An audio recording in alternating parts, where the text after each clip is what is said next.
अमरावती विभागातील पाणी टंचाईचा प्रश्न हा काही नवीन नाही, तर उन्हाळ्यात पाण्यासाठी होणारी नागरिकांची वणवण, तासनतास रांगेत उभे राहून पाण्यासाठी करावी लागणारी धडपड आणि पिण्याच्या पाण्यासाठी मैलोन मैल पायपीट करण्याची वेळ, हे सर्व चित्र आपण आपल्या सिटी न्यूजच्या वृत्तांमधून सातत्याने मांडले आहेत. नागरिकांना जीव धोक्यात घालून पाण्यासाठी करावी लागणारी तारेवरची कसरत आपण वेळोवेळी बातमीतून प्रकाशित केली आहे.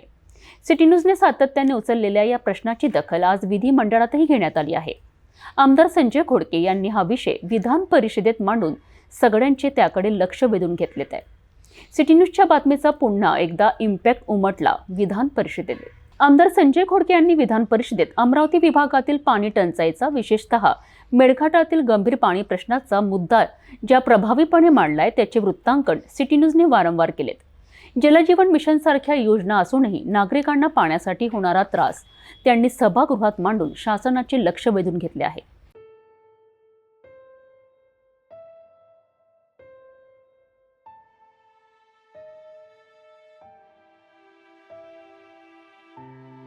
अमरावती विभागातील पाण्याचा प्रश्न सिटी न्यूजने आपल्या वृत्तातून बरेचदा मांडलाय.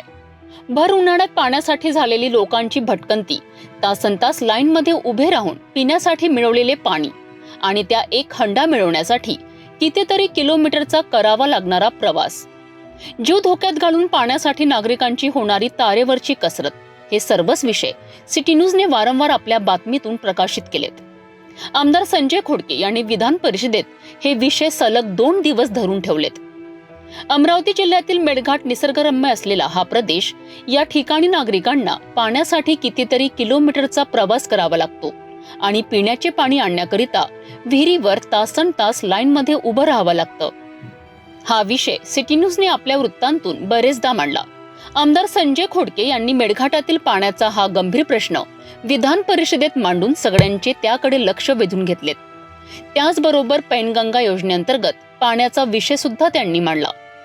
अमरावती विभागात पाण्यासाठी नागरिकांना सहन करावा लागणारा त्रास त्यांनी विधान परिषदेत मांडून सगळ्यांच्या निदर्शनास आणून दिलाय. जलजीवन मिशन योजना राबविण्यात आल्यानंतरही नागरिकांना पाण्यासाठी त्रास सहन करावा लागतोय. हा विषय आमदार संजय खोडके यांनी अधिवेशनात मांडला. सिटी न्यूजने वारंवार या पाण्याच्या समस्या आपल्या वृत्तांत मांडला आणि आज त्याचा इम्पॅक्ट आपल्याला विधान परिषदेत बघायला मिळालाय. आता बघायचं आहे की प्रशासन यावर काय पावलं उचलतोय आणि पाण्याच्या समस्येने ग्रासलेल्या या अमरावती विभागाला न्याय मिळतो का.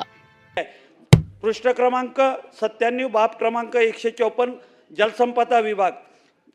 आता जलसंपदा विभागाने जो निर्णय घेतला आहे, वैनगंगा पैनगंगा प्रकल्प, या वैनगंगा प्रकल्प जो मूळ जो आहे तो अमरावती विभागासाठी खऱ्या अर्थानं त्याची निर्मिती झाली आहे. कारण की अमरावती विभागाचा पाण्याचा बॅकलॉग जो आहे, त्या बॅकलॉगसाठी खऱ्या अर्थानं ही निर्मिती झाली आहे. तो जवळपास 88,000 करोडचा प्रकल्प आहे. परंतु 88,000चा प्रकल्प आता जवळपास 3,000 कोटी रुपयाचं त्याचं काहीतरी आता सर्वे करण्याचं काम चालू आहे. परंतु अमरावती विभागातल्या अधिकाऱ्यांनी त्याचं पाण्याचं रिझर्वेशन जे द्यायला पाहिजे, ते पाण्याचं रिझर्वेशन अमरावती विभागातल्या कारण की 3 ठिकाणी आपण ते पाणी वापरतो, एक पिण्यासाठी, एक उद्योगासाठी आणि एक तुमचं सिंचनासाठी.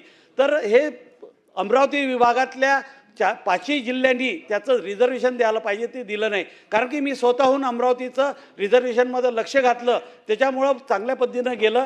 कारण की उद्योगासाठी जर आजचं रिझर्वेशन असलं तर खऱ्या अर्थानं, कारण की हे रिझर्वेशन मागत नाही आहे आणि म्हणून त्याच्यामुळं काय झालं की नागपूरवाले रिझर्वेशन मागत आहे. आत्ता नागपूरचे आपले फुके साहेब बोलले की काटोल नरखेड, म्हणजे ज्या वाशिम, त्याच्यात वाशिम जिल्हा आला नाही आहे, तर त्याचं वाशिमचं संरक्षण करायच्या मुख्यमंत्री महोदयांना निर्देश दिलेले आहे. परंतु पुढच्या काळामध्ये खऱ्या अर्थानं यावर लक्ष घालणं गरजेचं. सिटी न्यूजने वारंवार या समस्या आपल्या वृत्तांतून मांडल्या आणि आज त्याचा परिणाम विधान परिषदेत दिसून आलाय. ही एक सकारात्मक बाब आहे. आता प्रतीक्षा आहे ती प्रशासनाने यावर तातडीने पावले उचलण्याची आणि पाणी टंचाईत ग्रासलेल्या अमरावती विभागाला न्याय मिळण्याची. या संदर्भात पुढील घडामोडींवर सिटी न्यूज बारीक लक्ष ठेवून राहिले.